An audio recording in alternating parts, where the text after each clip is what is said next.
vous avez trouvé la maison de vos rêves ou au moins une maison que vous aimeriez posséder, la première chose que vous devez faire, c'est d'en arriver une entente verbale avec le vendeur sur le prix d'achat. Si vous travaillez avec un agent immobilier, l'offre doit être faite par l'agent immobilier. Une fois que la vendeur et vous avez trouvé une entente sur le prix d'achat, le temps est venu pour vous d'engager votre avocat. Il est sage de ne pas utiliser les services d'un avocat qui vous est recommandé par toute autre partie à la vente, y compris l'agent immobilier. Le bon choix d'un avocat est indispensable. Vous devez être sûr que votre avocat a seulement vos meilleurs intérêts à cœur. En aucun cas, vous ne devez signer quoi que ce soit ou payer de l'argent avant d'avoir obtenu l'approbation de votre avocat. Si vous vous signez avant de consulter votre avocat, il peut n'y avoir rien que votre avocat puisse faire pour vous protéger si n'importe quel des documents que vous avez signés est injuste pour vous. Votre avocat contactera l'avocat du vendeur de la propriété. L'avocat du vendeur enverra alors la proposition de contrat à votre avocat. Votre avocat et vous devez examiner le contrat. Si vous approuvez les termes du contrat, vous devrez le signer et remettre à votre avocat un chèque à titre de dépôt qui sera remis en paiement sur le compte bloqué de l'avocat du vendeur. Votre avocat va alors envoyer le contrat et le chèque de dépôt à l'avocat du vendeur qui, à son tour, fera signer le contrat par le vendeur et transmettra de nouveau le contrat dûment signé à votre avocat. L'avocat du vendeur déposera votre chèque dans un compte bloqué spécial qui restera en suspens en attendant la clôture de la vente. Vous devrez alors apporter le contrat dûment signé à votre prêteur pour faire votre demande de prêt hypothécaire. Vous pourrez également commander l'inspection de termites et, le cas échéant, d'ingénierie et de toute autre inspection nécessaire. Si tout va bien, environ 4 à 8 semaines plus tard, votre prêteur vous délivrera un engagement d'hypothèque.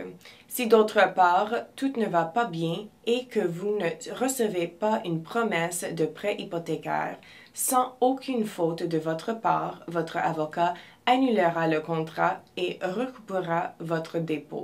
Veuillez noter que pour obtenir un remboursement de votre dépôt, il est essentiel que votre avocat s'assure que le contrat comporte une éventualité hypothécaire et prévoit un avis de négation avant l'expiration de cette éventualité.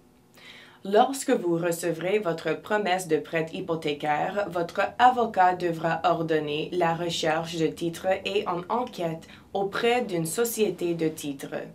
Environ un mois plus tard, tout devra être complet et la date de clôture sera fixée. Dans les 24 heures qui précèdent la fermeture, vous devriez visiter la propriété et vous assurer qu'elle est dans le même état qu'elle était quand vous avez conclu le contrat pour l'acheter.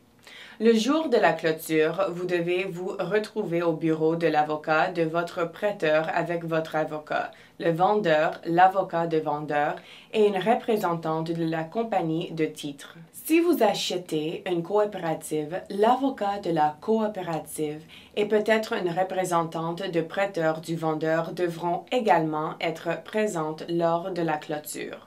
La clôture ne peut avoir lieu qu'au bureau de l'avocat de la coopérative.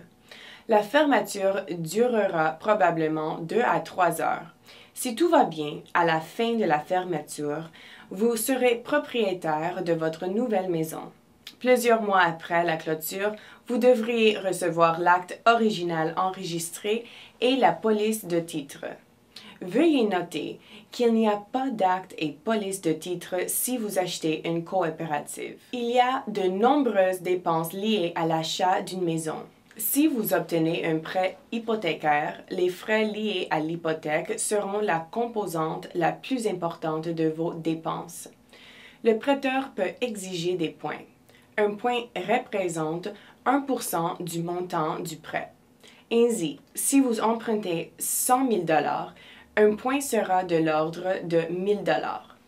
Aussi, votre prêteur vous fera payer tous les autres droits tels que les frais de dossier qui sont généralement 500 $ et les frais d'avocat du prêteur qui sont généralement de 750 $.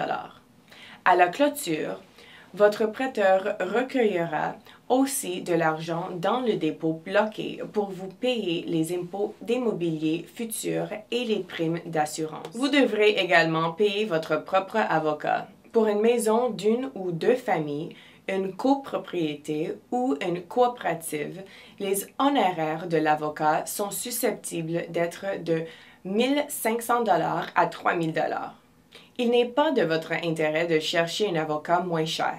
Cherchez plutôt celui qui est fortement recommandé. Rappelez-vous, cet avocat veillera à vos intérêts dans ce qui pourrait être le plus gros achat de votre vie. Ce n'est pas le moment de marchander les honoraires de votre avocat. Vous aurez besoin d'acheter une police d'assurance de risque qui, pour une copropriété typique ou une maison d'une ou de deux familles, coûtera pour chacune entre 1 000 $ à 2 500 $ par an. Vous aurez également besoin d'une compagnie de titres pour effectuer une recherche les dossiers publics pour s'assurer que vous obtenez un titre valable à la propriété. La compagnie titre vous émettra une police de titre et également pour votre prêteur. Pour une copropriété typique, une maison d'une ou de deux familles, les frais que vous devrez payer à la compagnie de titre seront d'environ 2 000 $ à 4 000 $. L'État de New York impose une taxe hypothécaire. À New York, la taxe est de 2,05 % pour un prêt hypothécaire de moins de 500 000 $. S'il s'agit de l'achat d'une résidence, l'emprunteur ne paye que 1,8 % et le prêteur verse 0,25 %. Ainsi, sur un prêt hypothécaire de 100 000 $ pour une maison qui sera utilisée comme résidence, l'emprunteur versera 1 800 $ de taxes et le prêteur paiera 250 $. Si le prix de vente d'une résidence est de 500 000 $ ou plus, la taxe hypothécaire à New York est de 2,175 %, dont le prêteur paiera 0,25 % de l'impôt et l'emprunteur versera le reste. Si la propriété est dans une catégorie supérieure, les 2,175 % s'appliquent à la totalité du montant de l'hypothèque. La taxe hypothécaire varie d'un comté à l'autre. De plus, si vous achetez une propriété à East Hampton, Riverhead, Shelter Island, Southampton ou Southold, il y a des frais de transfert de 2 % du prix de vente qui seront payés par l'acheteur. En plus de toutes ces dépenses, il y aura d'autres frais divers, tels que des frais d'enregistrement de l'acte. Vous devez vous attendre à payer plusieurs centaines de dollars pour ces frais. Il est à noter que, puisque les honoraires et les frais changent de temps à autre, ceci est destiné à vous donner une idée de quoi à s'attendre. Si vous envisagez d'acheter une maison, nous appelez au 718-625-0800 pour planifier une consultation gratuite.